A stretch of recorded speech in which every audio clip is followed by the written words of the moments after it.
Good evening, everyone. Last Wednesday, I'm sure you learned a lot listening to Aravinda De Silva. And today, we welcome you to the second episode of our online sports program. And to kind of teach you, share their experiences, we have three great people who've been really involved with sports, who have had the skill and the passion. And all three have gone on to represent Sri Lanka. We have Mr. Priyantha Ekanayake, former rugby captain of Sri Lanka.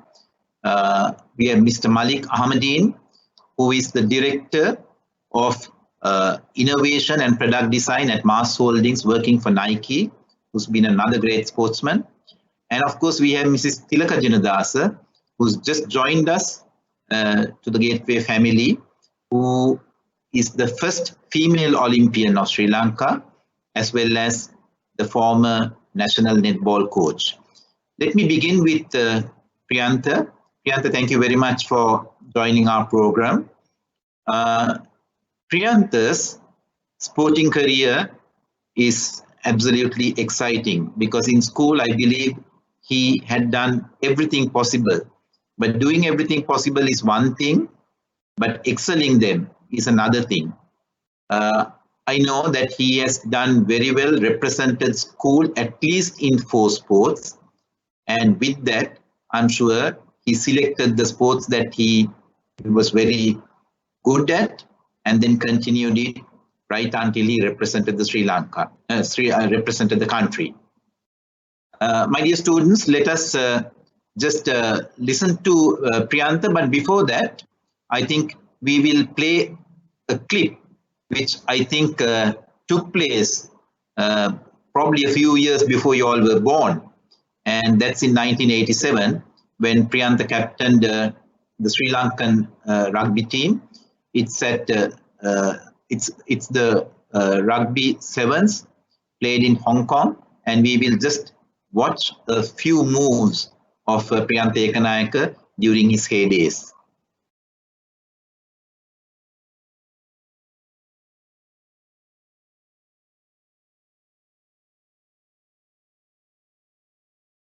He always played number 8, and you could see Priyantha Ekanayake scoring, which I think was the first try in that game.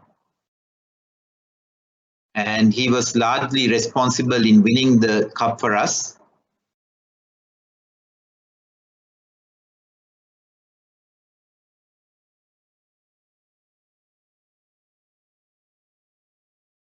And that's Priyantha.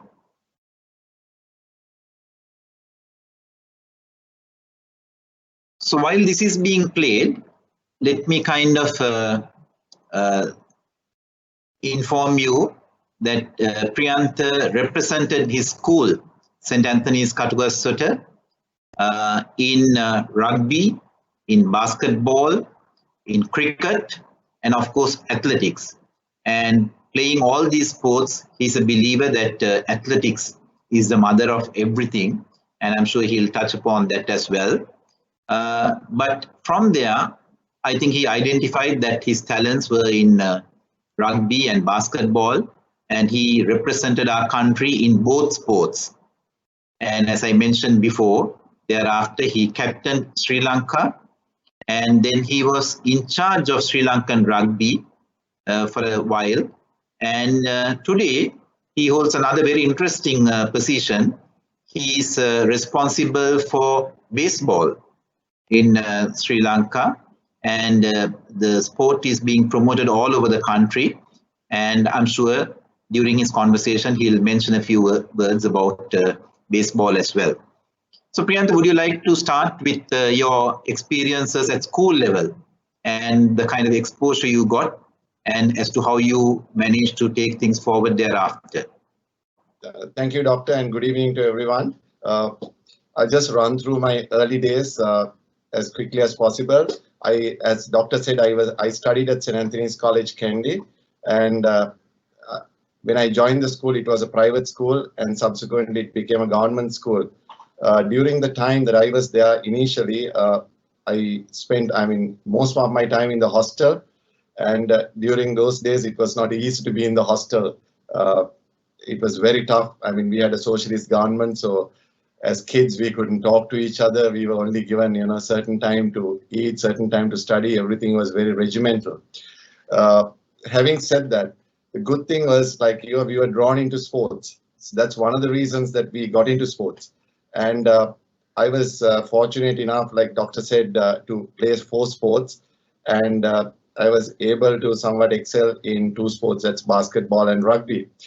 So at the junior level, if I just talk about myself a bit, not to boast about myself, but to say what I did, I was fortunate enough to captain all junior teams where cricket, rugby, athletic and basketball. Then in the senior teams, I was able to captain 3 sports. So what I am trying to say here is it is possible to study and do sports. Now, when we were in the hostel, there were 3.5 hours fixed time that we had to study. Then we had only 2.5 hours window to do sports. So within that window, we managed to do everything, on the field, and we also some or other managed to study. So you don't have to give up studies. So if you manage your time well, I'm sure you can do sports.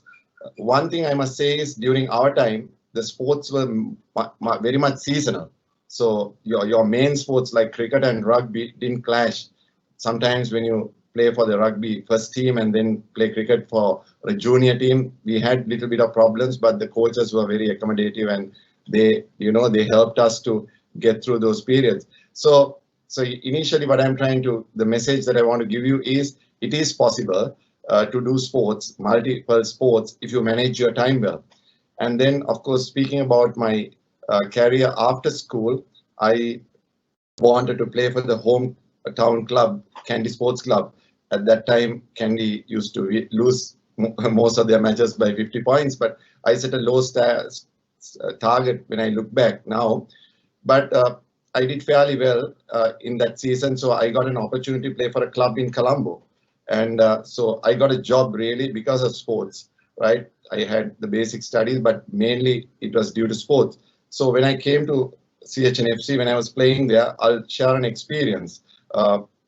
Someone who just wanted to play club rugby. So within 2 years, I was selected to the national team. And I saw it in the papers. I was thrilled. I was happy. And then next thing was we came to the club. As usual, I was a youngster. I was only 21 years old. So everybody congratulated and we were all happy. And then one of the senior players who was also a former captain called me to a side and said, because I had not played in any big tournaments, I was raring to go. I was fully motivated. He called me to a side and said, don't be too, motivated and, don't go and kill yourself. It's not easy to play against Japan, Korea, Taiwan, Hong Kong. Don't get injured. Maybe he said it in good faith, get injured. And then, I was lost for a bit because I was so motivated and passionate. And then I think one of the players, one of the senior players saw me a bit upset. So he called me to a side and said, don't worry, you can do well. I'm telling you this story because 10 years later, right, I captained the Asian Barbarian side where most Japanese, Koreans, and all of them played under me. So if I didn't believe in myself and thought what he said was right, I wouldn't have been able to achieve anything. So it's important to believe in yourself. There are times that there will be difficult times. We all have gone through difficult times. It is not easy doing sports, or if you want to be a top sportsman, elite sportsman, I'm not talking about ourselves, but if you look at anyone at top level, Usain Bolt or anyone who has achieved greatness, not ourselves, I'm talking the greats, it has been a very lonely place for them. They had to make sacrifices. So there are times that you go through difficult periods, but that's the thing that helps you actually to, get to the next level. So I believe, Doctor. Thank you, Priyantha. There you heard children.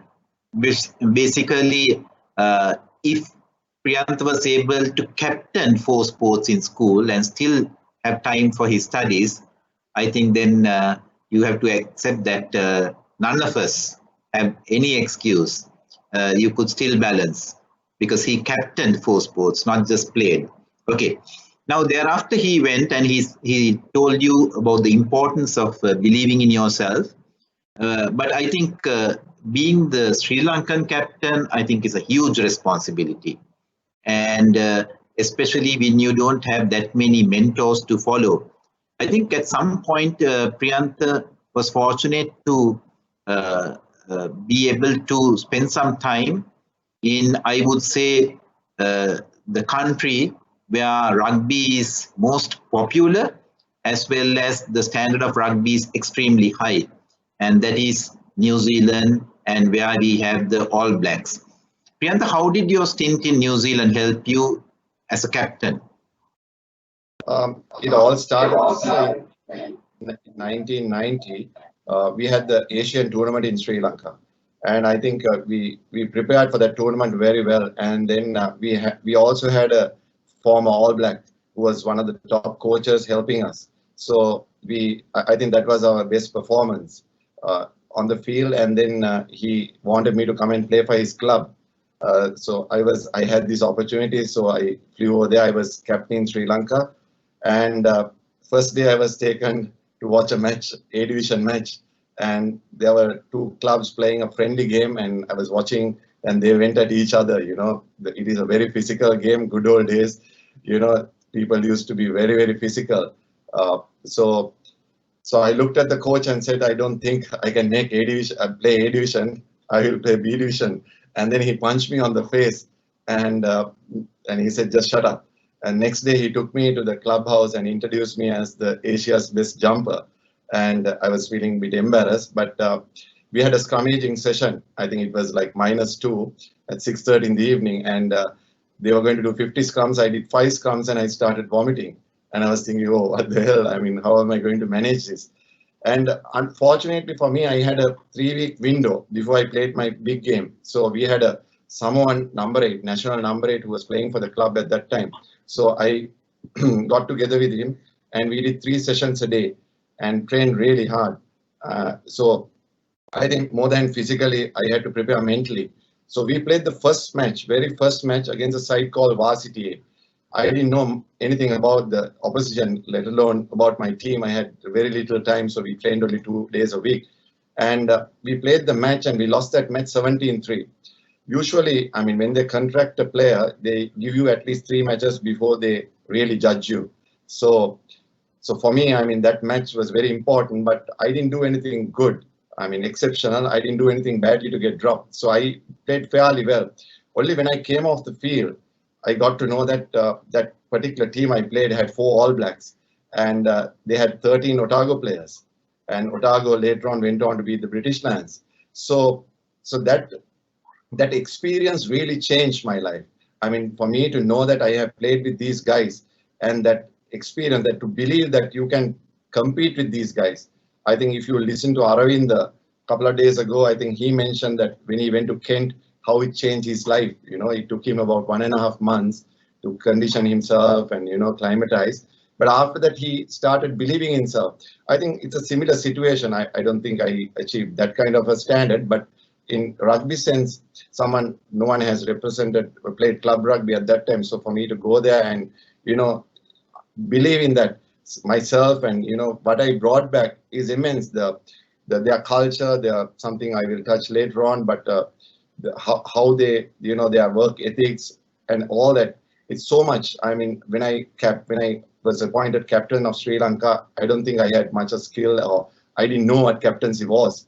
But only after playing in New Zealand, I realized what it is about, like, what role you need to play. And as for a captain, I think now the role of captaincy has changed a lot, because you have different kinds of captain based on the sport. In rugby, you have different, you have a captain who makes the call, who does the toss. But then again, on the field, you have different captains who make decisions. So it was a different kind of experience. I mean, definitely that experience playing with better players, moving with better people, actually made me a better rugby player. Priyantha, you touched upon work ethic as well as having the right culture. How would you like to relate that to the Sri Lankan setup? I think, Doctor, now if I go back, a few years back, I mean, in 1987, New Zealand won the World Cup, and then the next two World Cups they lost. And if you look at the New Zealand rugby team, they are the most successful sporting team in the history. Their winning percentage is something like 78.5 or something like that. No other sporting, team has achieved that standard. I mean, over 120 odd years. So for them, they were really gutted, and they were looking at, they knew they had to change. And they went to South Africa, they lost badly. And then the think tank got together, they brought in a new team. They made a decision, they realized they had to change the culture. And their theme was better people make better players, better All Blacks. So it was important for them to create personalities. So that's what they did. So they brought in an educational system. Their coaching, they changed from lectures to question and answers. So as a player, you learn asking questions, not taking orders. So it was a very challenging thing. So that actually changed the face of New Zealand rugby. And then also, if you look at New Zealand culture, now the higher you go, humble you get, because now dressing room, now even when I played, I mean, we had a manager who probably the richest person in the overseas, and then the other guys, the club president used to sweep the clubhouse, and that kind of a culture. And then also the captain and the senior players always clean the dressing room, and they do everything. They carry the jerseys, so they don't allow the juniors to do anything. So it's a different culture. Juniors look forward to doing something like that. I think I experienced that same thing when I went to Stanford University to do a study. When the juniors come there, when they come to the university, the seniors come and carry their bags, and they take the bags, they clean the rooms, and that kind of a culture. So I think that's one thing that got New Zealand going. I think that's the culture that I think we also need to inculcate. Thank you, Priyantha. I mean, a lot of life lessons.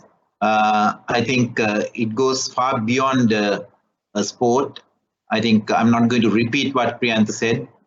All those qualities of a captain, and higher you go, the humbler you become, right? And all those are very, very important things that we all need to remember.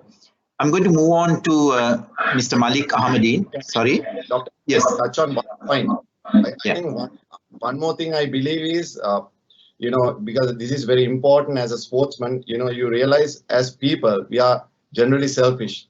We are self-centered, right? So this actually doing sports that helps you to come out of that, right? Because if you look at rugby, the game that I played, it was a team sport, right? If you had a scrum, you had 8 people. If all 8 didn't push, you couldn't win the ball. So 8 didn't take part in the line out, you couldn't win it. So you had to depend on each other. And it was a very, very physical game. Now you get punched, you get, sometimes you can't even stand up. You're down on the ground. Then one of your players will come and help you out. So you have to depend on the players. And then also, after the match, you have punch-ups, you play hard, you're so physical, you go for a drink and you socialize with your opponent. So that kind of a culture, so you understand, you play the sport and you learn so much, and then you leave the sport on the field, and then you carry on, with your life, and then you take only the life lessons with you. So I think that's one good thing, for you all people who are listening, being sportsmen. I think sports will make you better human beings if you really analyze and look forward. Okay, thank you very much. Absolutely. Thank you, Priyantha. I'm going to move on to Mr. Malik Ahamadeen. I think Malik and I studied in the same school. So I had the good fortune of knowing him when he was very young. Obviously, he was younger to me. And again, another person who I think played almost all sports. If I remember right, he, I think, excelled in at least 4 sports in school, but went on to represent Sri Lanka later on in squash. He was in the national swimming pool. He was in the Indo-cricket team. I mean, he still plays, I think, Indo-cricket and represents the country. And the list goes on. I think, but I remember him in school as a very successful athlete, and he was a good thrower. And I would like Malik to kind of describe about the exposure he received in school, and as to how the sports helped him to kind of go take the next step in his life. Malik? Thank you, Doctor. Thank you for the introduction. Good evening, everybody. It's good to be on this forum, and it was great to listen to Priyantha. I was one of his biggest fans. I might have been barely 19, 20 when I used to go and watch his games at SIA and at CH. So yeah, he's been one of the greatest players that Sri Lanka ever produced. So as Doctor mentioned, I'll quickly run through a little bit about my school life and sport. And also, like Doctor mentioned, I went to DS. So yeah, our founder principal, RIT Alas, was my principal too. And I had some great stories about RIT and myself. And I also had the name Malik. So, you know, he had a special place, good and bad. Sometimes he used to pull me up a little extra because, you know, I had the name Malik. So I started, I think my family, my father and, you know, my family were very inclined to sport. So there was a lot of encouragement from the time I was young. My uncle was the national swimming coach. His name was Rizvi Zain. All my uncles and my father, everybody swam for Sri Lanka. So the first sport that I took up was swimming at maybe 7, 8 years old. I used to do the 2-mile sea swim. I swam every possible event. I had multiple records at under 13, 15, at every age group that even lasted 20 years. So swimming was my first. And tennis I used to play on a side under 10. I actually became national champion under 10 also at that time. And then when I was about 12, I got into cricket. I had friends who used to call me because I used to be bowling softball in the grounds at the DS, small grounds we call it. And somebody saw me and said, hey, why don't you come and play cricket? You bowl faster than any one of us in the cricket team, under 13 cricket team. So I said, okay, let me just go and have a go at it. And I think it was Charlie Varnakula Surya who was the coach then. And, you know, he said, yeah, you know, I heard you bowl fast. Why don't you just, you know, take a full run up and bowl? And on that first day, I bowled faster than our opening bowler of the under 13 team who had played for 3 years. So then I realized that, you know, I didn't know that I had that kind of talent. So then that's how my cricket career started. And I captained under 13, 15, and, you know, even under 17 in the next many years. I had the privilege of being part of 6 back-to-back Astra Margarine finals. I think that was a record at that time in Sri Lanka. To have 6, that means under 13, under 15, under 17, back-to-back finals. So that was a big deal. I think in 1986 or something, I was the most valuable cricketer under 15, and I captained the team against Anand that year, which we won. So we had a very successful cricketing career right through school. Then during off season, I used to play rugby. Like Priyantha said, rugby was didn't clash with the cricket season. So I managed to play rugby, but it was a secondary sport for me because I used to invariably get injured, and that used to affect my other sports, and the other coaches used to pull me up. But I used to love to play rugby, just the culture of, you know, that the physical aspect of that, because all the other sports that I played were more non-physical. So then I used to, that means I was playing swimming, I was playing cricket as the 2 main sports. Then I did rugby. Then I had a cricketer who used to be playing with me. He was a famous cricketer called Varna Varagoda. And another famous cricketer called Chandrin in our school, who was also the javelin champion that year. He said, hey, you can, you know, bowl so fast. Why don't I teach you how to throw the javelin, and then you're in the same house as me. So I was 15 years old, under 17. He said, I'll teach you how to throw the javelin. So the first day he took me, I throwed a bit. He showed me the technique, and it seemed like it was okay. It was going at the 45 degrees angle, and it was landing. And 2 days of practice, I went for the house meet, and now he was the champion. He had the record for last year in the house meet, and he threw the first throw he was from my house, and then about 5 people later, I threw, and I threw about 20 meters beyond him. And now I thought maybe he is still warming up, and you know he'll get better, and his throw must be much more than me. So I don't even know what the distance that I should be at. And then finally, my throw was continued to be 20 meters ahead of him, and I won that. And in the first 1 week of throwing javelin, I became the school champion. So that year, I ended up going into public schools, national school games, all the events for the next 3 years, I won. I remember a guy called Warren Harmer from St. Peter's. He was also a cricketer. So we used to play cricket together. And then he saw me at this javelin event in I think in Badulla, in the national school games that year, and say, hey, what are you doing here?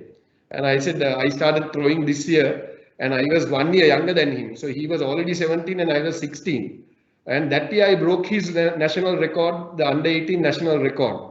And so I realized that every time that I get into a sport, you can teach me something and then I do it better than you. Then I had another friend who was also, I think Doctor knows them, Mihindu and Manju Chandrasoma. Manju's kids were at Gateway. So Manju and Manju used to play squash. So one day he said, let's go to Sia, I'll teach you to play squash. And so I said, I don't have a racket. He said, it's okay, I have two. And then we went and played squash. So by the second day, I was beating him. Now he's the guy who was teaching me squash. And so I started squash at 17. And by 18, I was playing for Sri Lanka juniors. We played multiple Asians in Hong Kong, Singapore, in Sri Lanka.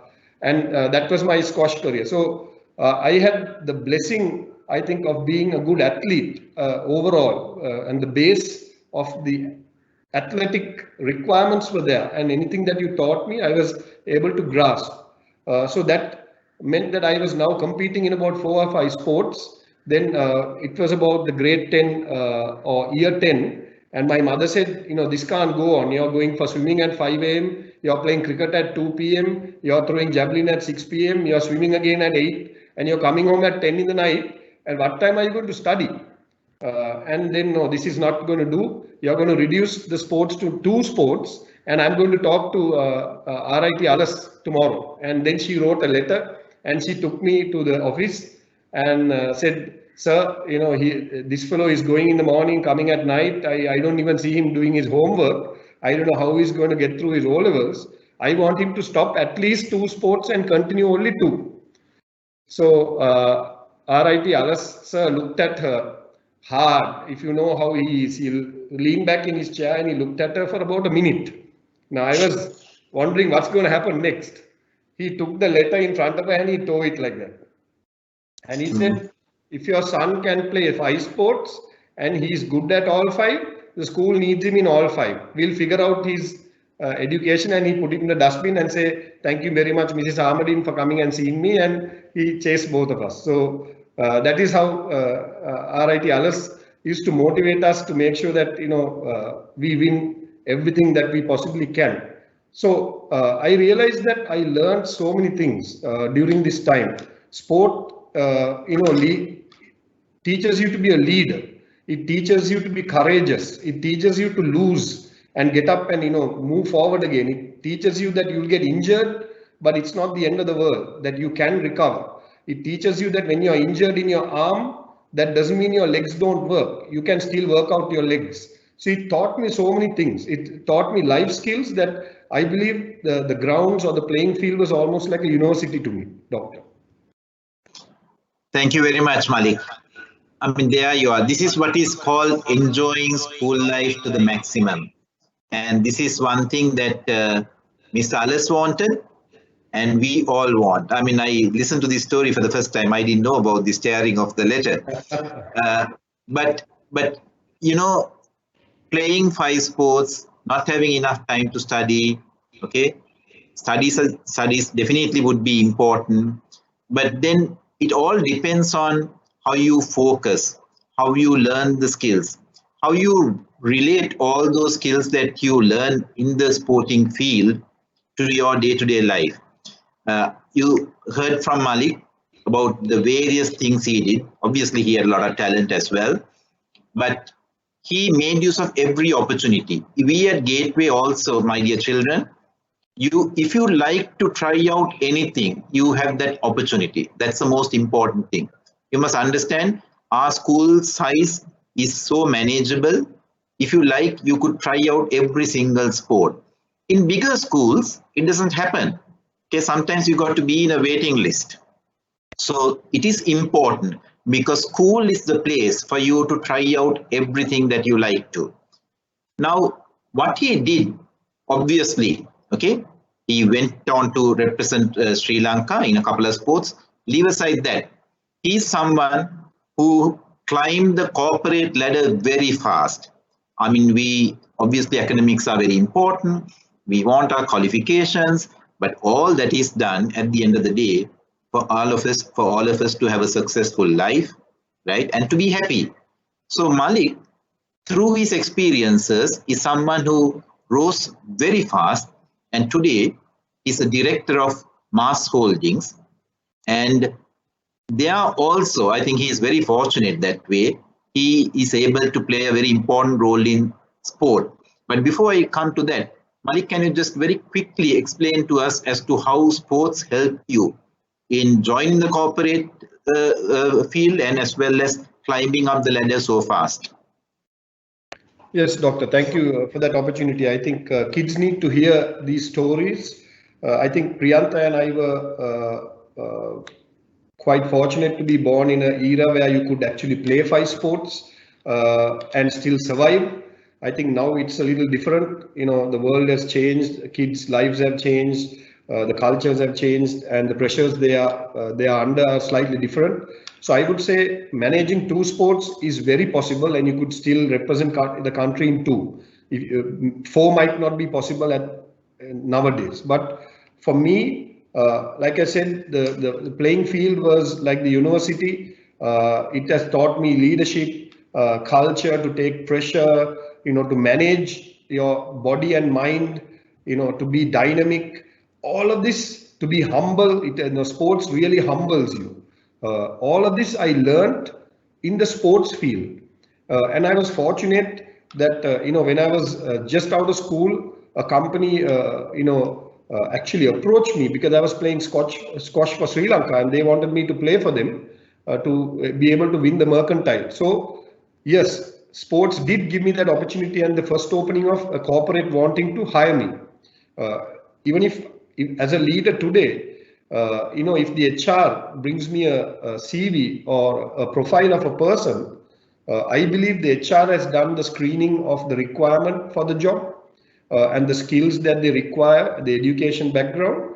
I actually go from front to back of a profile. I want to see what kind of associations this boy or girl has been, what kind of sport has he been? Has he played sport which is badminton or tennis, which is individual, or has he been playing cricket, rugby, which has a team dynamic to it? So I actually go back to front because I believe the profiling has been done by the HR before that. But in my career, I realized when I was about 22, 23, I was working in a stockbrokering company, and I was a flow broker in the Colombo Stock Exchange. And the stock exchange had about 220 people at that time from about 16 companies. I was appointed the chief flow broker for my company at 23. And I was surprised because there were people who were 40 years old in my team. So I remember my boss, he had to leave the company in a hurry due to a circumstance. He increased my salary by 100%. And he said, Malik, from tomorrow, you're the chief flow broker. A few of us have to leave the company due to an issue, but I'm making sure I'm increasing your salary 100% and everybody will respect you as the leader. So I said, I am only 23 years old. There are people who are 35 years old in my team. So he said, no, we have spoken to them and they all believe that you're the right leader for this. So this actually, I didn't realize the importance of what I had learned over the years to lead the team, through crisis and things like that. So then I found out that in the flow, brokers have to help each other from different brokering houses. There is always dispute of who owns what, who needs to buy what, how much of what is for sale, and can we share. Each broker struggles to go back to their company and say, I didn't get something. And we had a fair trade committee. So they believed that I was the best fair trade person from our company who could deal with that. So somehow somebody recognized that I had those talents which I didn't know.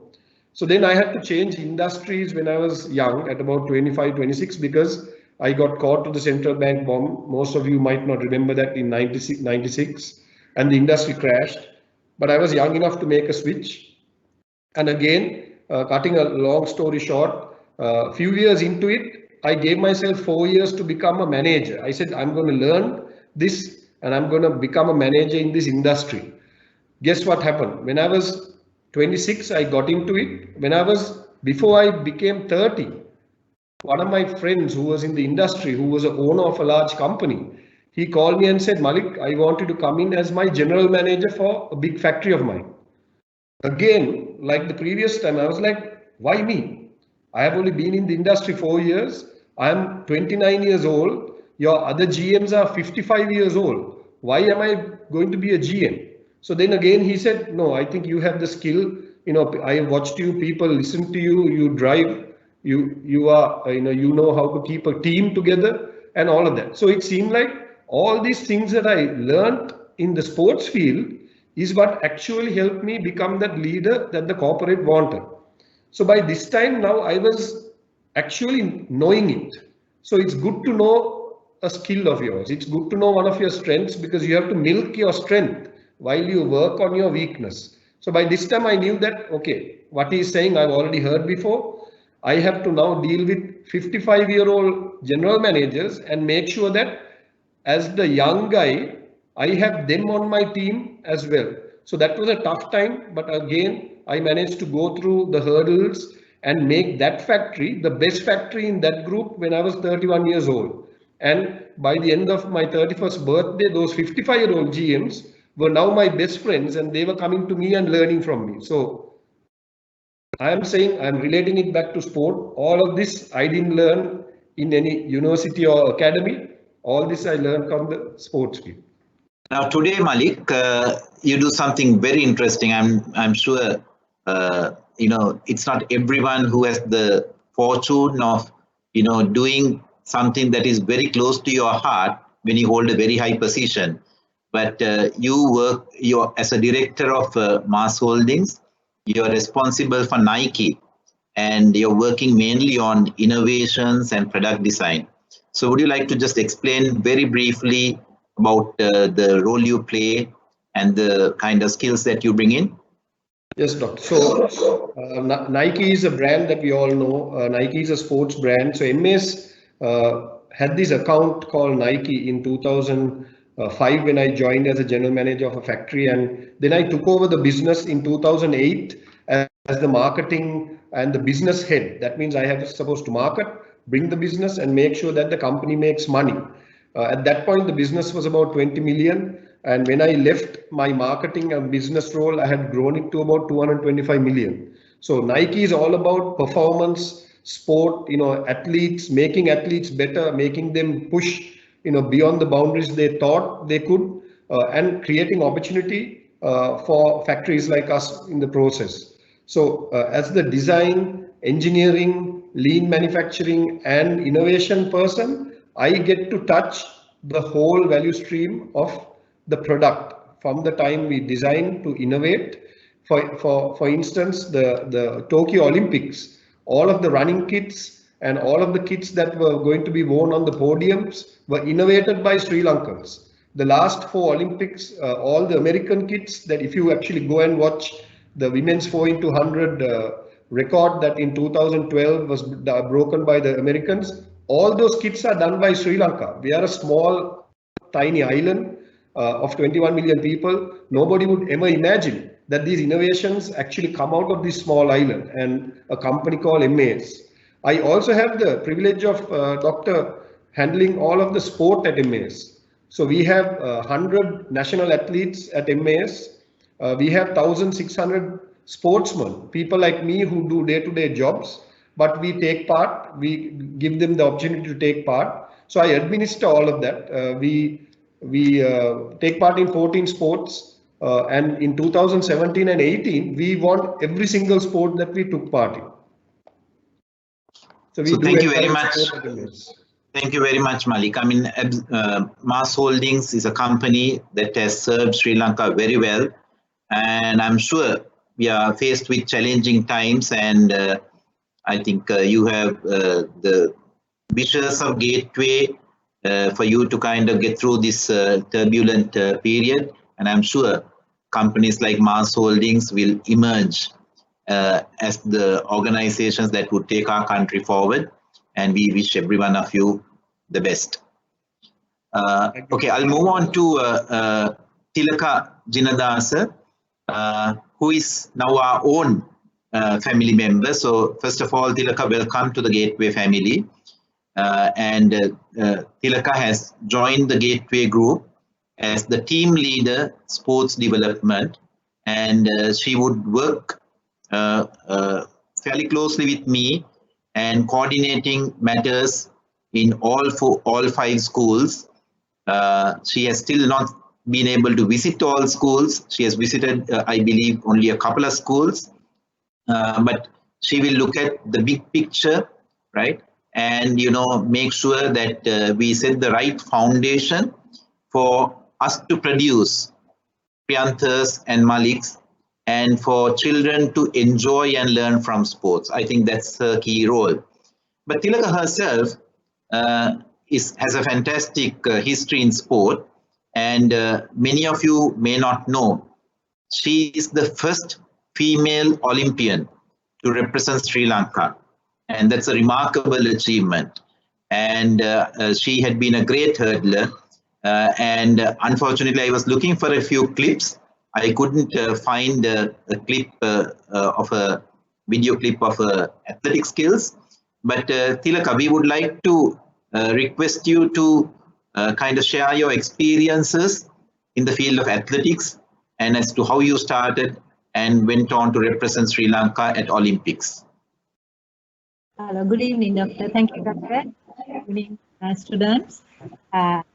My career, I studied at Sri Jayawardena Balika from my year 1 to my A-levels, and then, but at the same time as Malik and Priyantha, I also used to do all the sports in school during my school days. But I master mostly athletics, but apart from always my passion is playing netball. It's because purely it's a team sports. Athletics, you have to work alone yourself. But team sport, you always have time to enjoy with your friends. That's why I always have a passion to play netball. But talking about my school career, I started around when I was around 13 years and continued until around maybe 27 years. You can imagine, I always mention anyone, the school children especially, the champions weren't born overnight. So the champions always need to work really hard. I have sacrificed a lot. I really work hard, especially during my school days. I used to be a 400 meters champion, flat race. And then I given up at, school. After I given up my school career around 81, I start doing national level athletics. But no one forced me, even only my sister used to do kind of sports activities. She was my inspiration actually because she had a lot of recognition during my school time. So I was thinking, if you're doing sports, if you get this kind of a recognition, so why not me? So that's how I thought of continuing sports. So after that, I continued training. My specialization before I start is gymnastic actually. It's given me a lot of, technical prospect during my career doing athletics because I never had any serious injuries even though I was running for Olympics. So it's because purely because of I had this gymnastic background and I am a really flexible person during my career. So especially I wanted to mention if you are doing really right basic fundamentals, you can go a long way without any injuries. But remember, the injury is a part of. We have as sports people we have a pack, sports pack. So you have techniques, you have injuries, you have success, you have failures, all these type things coming with our pack. So I was fortunate enough to minimize my injury pack. So it's always part of our life. Injury is part of our life. So I managed to minimize my injuries because I used to be a good gymnastic athlete. So that's how I started. But my first international appearance is 84 South Asian Games. I managed to go to first 5 SAF games and was able to win every, medal in every SAF game. So I have SAF 1 gold, 4 silver, and 4 bronze. So my opening for the Olympics is purely a 1987 third SAF game. So I am the only person, I think, in Sri Lanka go to a consecutive 5 SAF games. So and managed to win at least a single medal on each. So my fortunate year is 1987, where I won 1 gold, 1 silver, and 1 bronze. Gold medal is for my favorite event, 100-meter hurdles, and then silver medal is for the 4 into 100-meter relay, and bronze medal for the 400-meter hurdles. So I actually become a hurdle accidentally, because during my time when I'm running for Sri Lanka, I always, not winning 100-meter, I always either third or fourth. So I always represent country in first and second SAF games as a relay runner. So first 4 goes to the relay. So when I talked to my coach Yogananda Vijay Sundara, and he mentioned, why not we try something different? But it's going to be, because he used to be a national hurdler. So he gave me some tips, and within, I started hurdles 1985. By 1986, I managed to break Selva Gauri Bharadakumar's national record. And then in 1987, I used to break my record. I broke my record 9 times in 1 year. So that's how I had a chance to go to South Asian Games. But I was not the favorite in the SAF Games hurdle. The Indian was the favorite.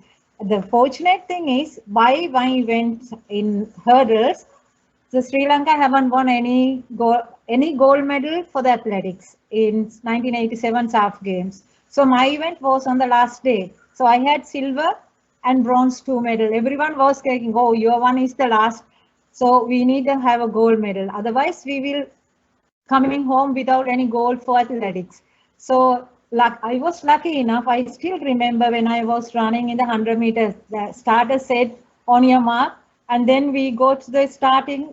So you can see the hurdles, you can see the finish under the hurdles. You may have seen the pictures. So I still remember the Indian hurdle on my left side, the Pakistan hurdler on my right side.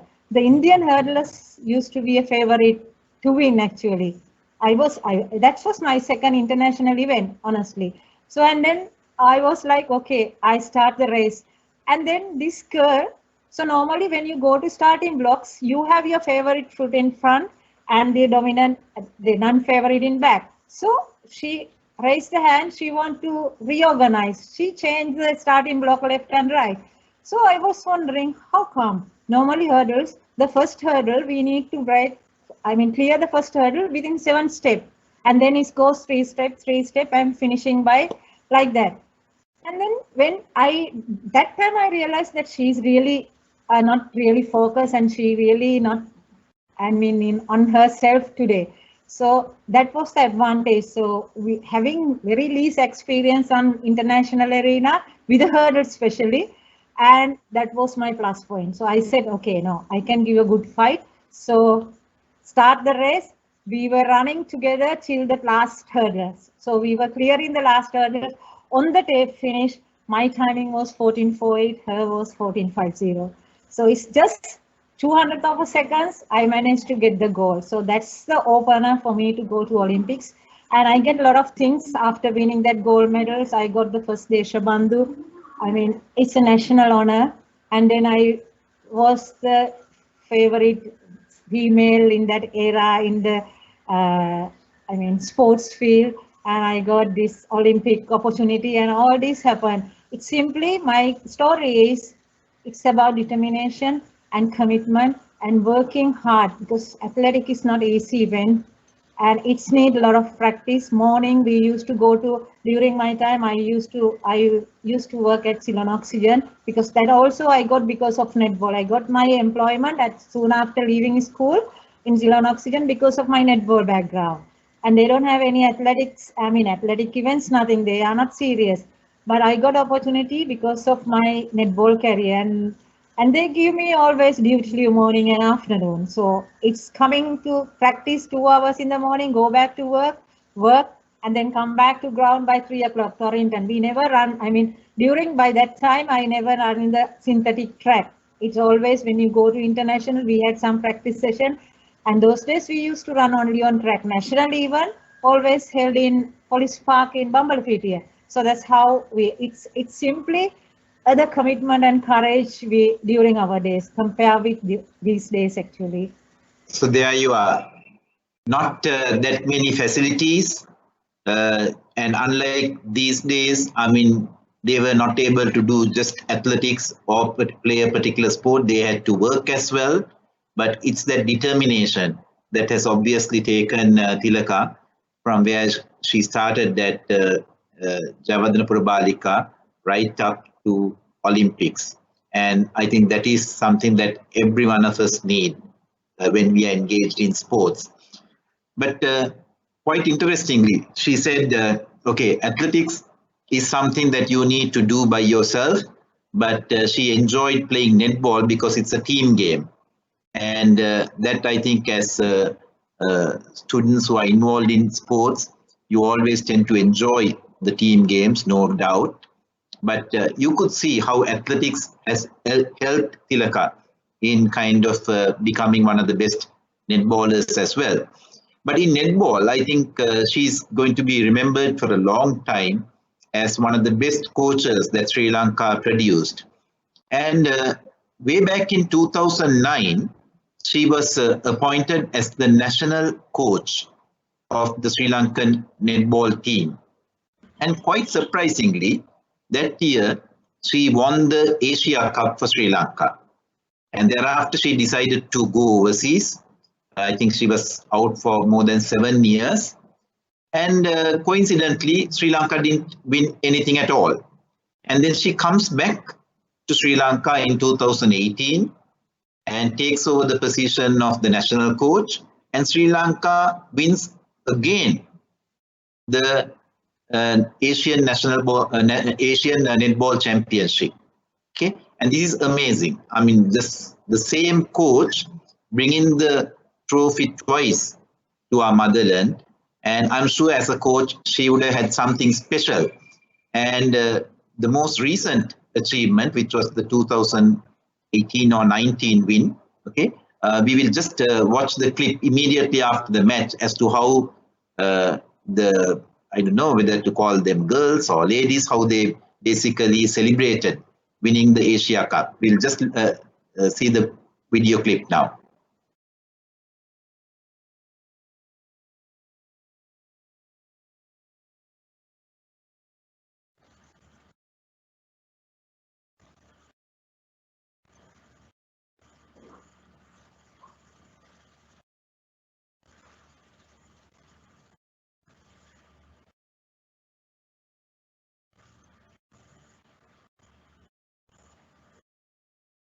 So Sri Lanka was up against some very tough sides, and I think winning that cup was very, very special for our country. Thilaka, would you like to kind of share with us some of the secrets as to how successful you were as a coach, and the most important things, because I'm sure there must be a few coaches also listening to our conversation today, and how important it is to plan and know your players and to support your players, to be with them in good times as well as bad times, okay? And I'm sure coaching is not merely just teaching them the skills, it goes far beyond that. So if you can share with us some of your experiences in coaching netball. Yeah, simply is I said when I'm coming to 2009, I was actually 2008, I was a national youth coach twice in Sri Lanka, but I didn't won the Asian Championship, but both time 2006 and 8 we were the runners-up Asian youth, and then accidentally I've been promoted to, because the national, that time the national coach just leave the country, so I've been promoted to national coach.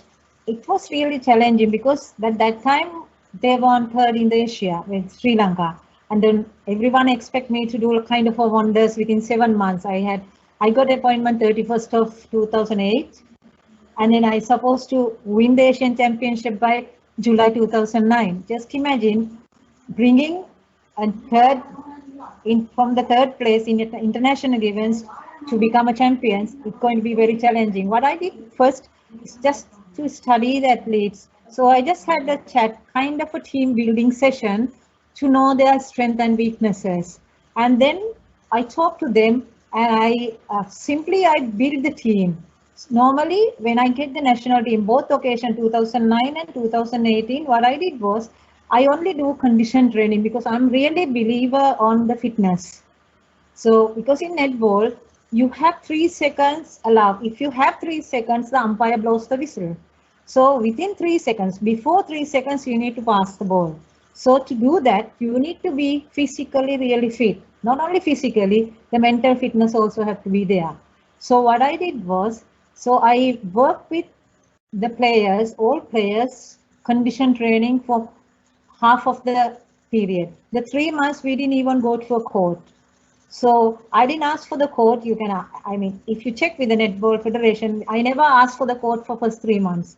I do ball handling, but I don't want the full court because I believe in the muscle memory.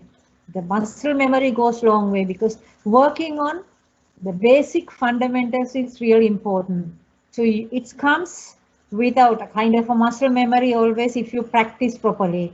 So the working on the basic fundamentals and condition first 3 months is a must, even though it's national level or any level. That's what I believe. So what I did both occasion, the work on the condition training and basic fundamentals. Basic fundamental in the sense, I look at their shooting techniques, work with the shooting abilities and footwork, especially these days, the coaches only work on the skills. It's not only ball skills. You need to work on the footwork skills because footwork goes long way. You need to make quick movements. If you are not practicing that, it won't happen when you're shouting outside from. That's what happened almost every time. The coaches, you intend to shout from outside and do wonders during that 1 hour when you are playing. But the coach's work is before that actually, not on the match day. So I always advise players whenever you work with your partner, make sure to identify what are the strengths. If you see any weaknesses, make sure you respect that weakness because everyone have weaknesses. So work on your strength. When you see weaknesses, just ignore the weaknesses because end of the day, you have to work as a team. You're not passing the ball simply. Those are my words. You're passing the faith. So trust. I'm passing the ball to you because I trust you. Make sure that you do the right pass. Especially when if you look at my videos, I mean the national team during Asian Championship, we have only 2-3 passes when our center pass is there because we have Tarjani, of course, 6-7 footer. So we make sure that do that accurate pass. So you trust her and you trust with your guts. So those are the things that especially that's simply. So I teach them to believing in individuals and believing in your teammates. That was my success all the time. And they really, and I did a lot of new things, especially kind of agility skills. I work on a lot of footwork where you improve your movement fitness because movement fitness is must. If you have general fitness, it won't work on the court. You need to have a movement speed. So movement fitness. So you need to work with the cones, agility drills, all kind of things I've been touched during these 6 months. And then I never played in the local games. I always play exposure series because when it's come to national players, you need to have that mentality, confidence that you are better than national players. I mean, the Sri Lankan and other clubs. So that's why I don't want them to play in national, with any clubs as a national team. I always invite someone from outside to play with us, or we travel and play exposure series. Maybe you play like 5 games with 1 or 2 days rest within 5-6 1 week time. So those are the things. Then they get confidence. They think that they are the better people. They are the better netball players. So those kind of a thing. And I especially work on the mental skills. when I'm talking about mental skills, I need to mention Nalaka Ahamadeen because he was helping me both occasion 2009 and 2018. He's a really a person, the professional person to work with the mental skills, and he know how to, I mean, approach the girls. And even during World Cup in 2019, we used to have session with him on the FaceTime and motivating girls and how to do. If you feel like you of course, when you go to World Cup, you don't feel like comfortable playing like in Asia. So you always have these up and downs. So on this occasion, we used to contact him and get some booster and all this advice from him how to overcome this situation. Those are the kind. It's not only training actually, as you mentioned, doctor. It's how you socializing, how you build yourself. I mean, you need to, as a national player, you have to have an image. I mean, like when you walk, you need to walk. I mean, look straight. If you're looking down, that's mean you are not a confidence person. So always you need to have a strong shoulders and looking forward. So those simple things I always make, even when they are getting tired, if they have the hands here, I said, okay, down your hands. You need to straight forward. You are representing country. All these keywords I used to train. That two hours, they don't get any rest, even though, I mean, active race, they always have something that it goes to their mind to keep them alive. That's great. That's great. You're going to hear a lot more from Thilaka, and I think your track record speaks. I think is the best proof that you have in showing that you are someone who really walked the talk. I believe children, especially the girls who listen to Thilaka, the netballers, I'm sure you should get a lot of confidence, right? Because being the national coach, you heard that, what is more important is not just, merely, learning the skills of the game and playing the game, right? And there were many things that she had done off the field. To begin with, she said for 3 months, she didn't even go to the court. Now, some of us have this habit in all sports, okay?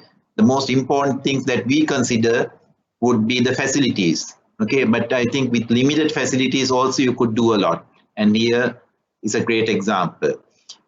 In fact, Thilaka was prepared to teach a couple of skills as well. Because of the time constraints, Thilaka, we will, I think, put it off for the next session, because you're going to do a few sessions anyway with the students. And I'm sure these sessions that are going to follow, which would be done by our own coaches, right, would kind of be very interesting, and I'm sure you will enjoy very much. But we must take the opportunity to kind of ask a few questions from the from our three panelists, and you, I'm sure, know as to how you could type in your questions. Surani will kind of very quickly explain to you as to how you could type in questions. We will take a few questions. I know we are past the time, but we'll take a few questions and try our very best to take at least one each for the three panelists. Surani, would you quickly explain as to how questions can be typed in? Questions can be typed in by going through the icon with the question mark on your right, and you should be able to type in your question and submit it, and we would be able to take it up for discussion. So we do have a few questions in, Dr. Alice. Would you like to read them, or would you like me to? In fact, they are not appearing on my screen. Is it possible for you to read them? Yes. First one is for Malik. It is great that you have acknowledged all the friends or people who catapulted into you into different sports. Are these people who are still your best? Are they still your friends? Yeah, they are very much my friends, and whenever we meet, they always say, this guy, we taught him something, and he went and beat us. So it's still part of the conversation, and it's in good humor. Yeah, of course, they are my good friends, and they are mighty proud that they were the first to, introduce me into something, may it be squash or athletics or anything. I think this is also for Malik. It's on the quote that on the higher you go, the humble you get. How do you think this can be inculcated in the current very opposite culture? So I think, like I mentioned, things are not the same when Priyantha and I played sport. The cultures were different. Right now, the pressures are different. But I think we see that the people who are big achievers, even if you take Priyantha and Thilaka, I take them as, who have been at the peak of whatever activities they did. And if you know them in person, they are the most humble people you can meet. If you meet Priyantha today, and if you didn't know that he was, a double international who captained Sri Lanka in basketball and rugby, you will never even know, because he will never ever, let you know that he's that kind of person with that kind of success rate in sport.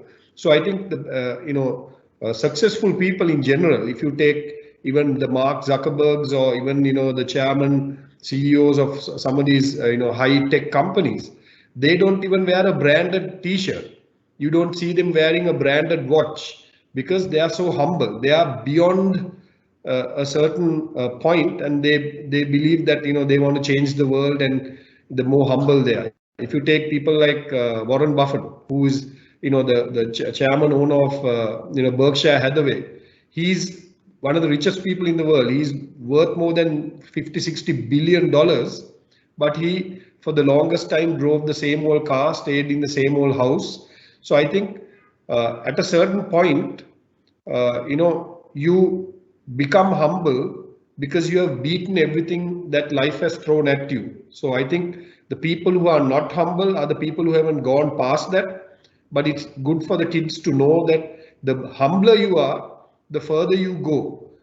Every time you win something, you don't brag about your victory and you don't spend time on that, but you talk about and you think about what next. How do I prepare myself for the next the game or the victory or exam or whatever, and be humble about your achievements and let the people talk about your achievements rather than you, I think. Thank you, Malik. There are a couple of questions for Thilaka. First one is, when was your first netball match? I mean, as an athlete, or they haven't mentioned it? No. I played, actually, I was selected to both pool in 1985, athletic and netball.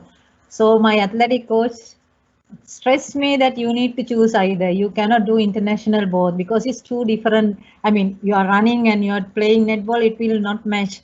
So I played international netball only in 1993, soon after I given up athletics. And 97 we were the Asian champions. I was the national vice captain. And my international event 2000, actually 1998, I was the Maldives. That was my first appointment, Maldives national coach. I was there for 1 year. So then I came back and start working with the national netball youth national team with 2006.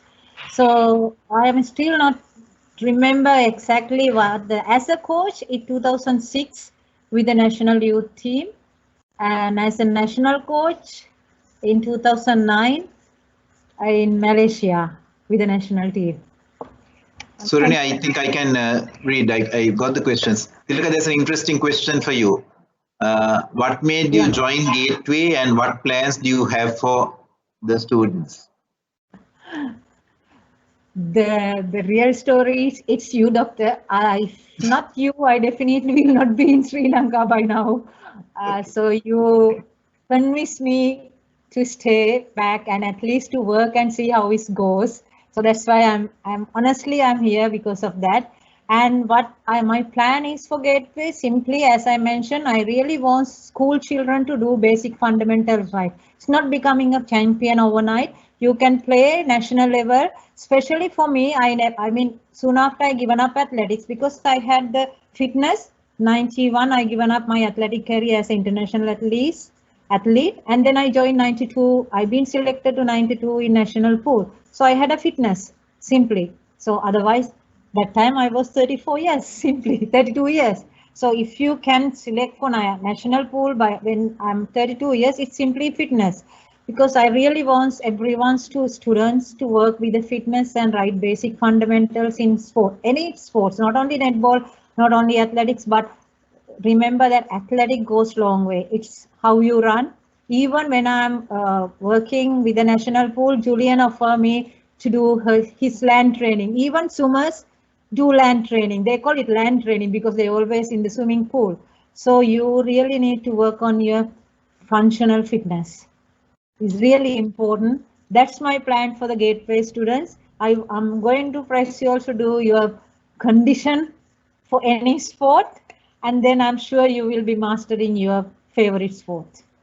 I'm sure all the coaches would be very happy to listen to that, because I think that's something that is important in every single sport.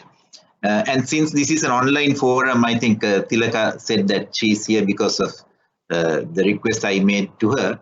But I think I like to make an appeal to all personnel who are involved in sports in Sri Lanka. We have enough good people in this country. You just listen to 3 great people. Last Wednesday, you listened to Aravinda De Silva. We have enough people. All we need to do is to create the right environment for them to do a job of work.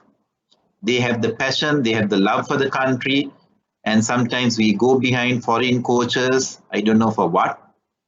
But I think it's important that we keep all our good people in Sri Lanka. And I think that's something that is very important. And if anyone, I'm sure today also there was an article, I think, in the Daily Mirror, okay, touching upon this area. But I think that's the request from me as well as everyone at Gateway. Take care of the good people we have. We need to have them in our country. Priyantha, there is something that is important. Just a second, I'm going to just read it out. How would you encourage and help the younger players at present? Again, it's a matter of creating that opportunity for Priyantha to do what he has to do. Anyway, Priyantha, you can just let us know. It's a difficult question, Doctor, to answer, because if you look at our school level, I mean, if I speak for rugby, I mean, we became under 18 and under 20 champions in Asia, which is a phenomenal achievement considering like countries like Hong Kong spend about $6-7 million, whereas we spend about, you know, I would say 1/6 of that. So we certainly have the talent because we don't have the structure in place. So what we are doing is we don't have the processes and the systems in place. We keep changing the people, but no one can achieve anything until you change the structures. I mean, that's what you see with Thilaka. I mean, we are very lucky to have somebody like Thilaka coaching our netball team, but she was so frustrated because she had to do everything. Not the coaching job was, I think, the last thing that she would have done, the coaching, because she had to do everything, collecting money for tickets and things like that. So for me, the younger generation, if I have to give a message, Doctor, I think follow your passion. I think lots of sportsmen get lost because they try to get a job through the sport and they lose that passion. Finally, you become like a slave to a club. Sometimes you sit on the bench and wait. You don't get a chance to play. So I think first you have to enjoy and, you know, follow your passion. That's the key. Then there's another question, and we'll make it the final question.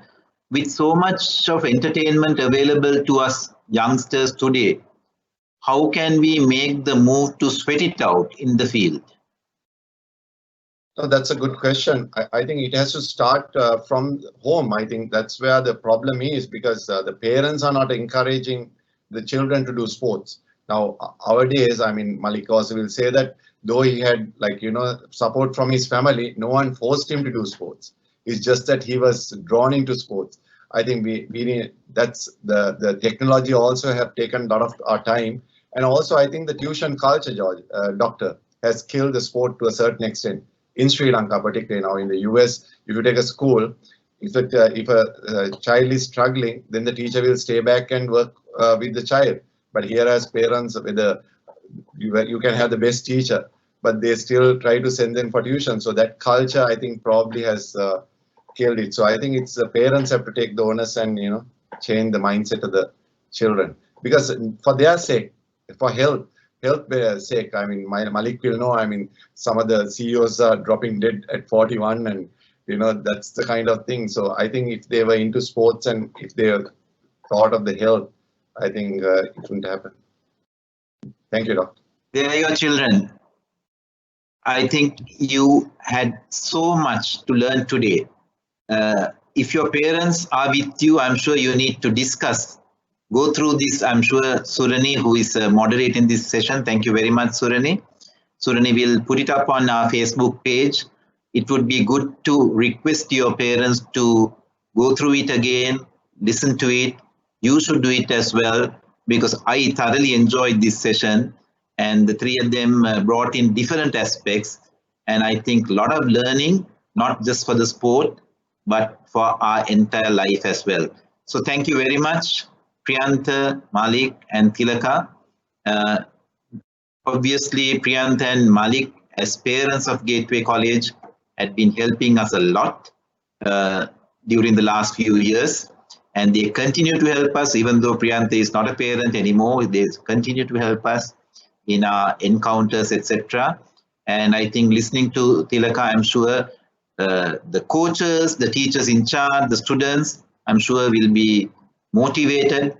And where Gateway is concerned, we'll try our very best. That's the assurance that I give on behalf of the entire Gateway family, that our children will do their very best, learn from all these advisors, and be better Sri Lankans, better sportsmen, better sportswomen, and do our country proud.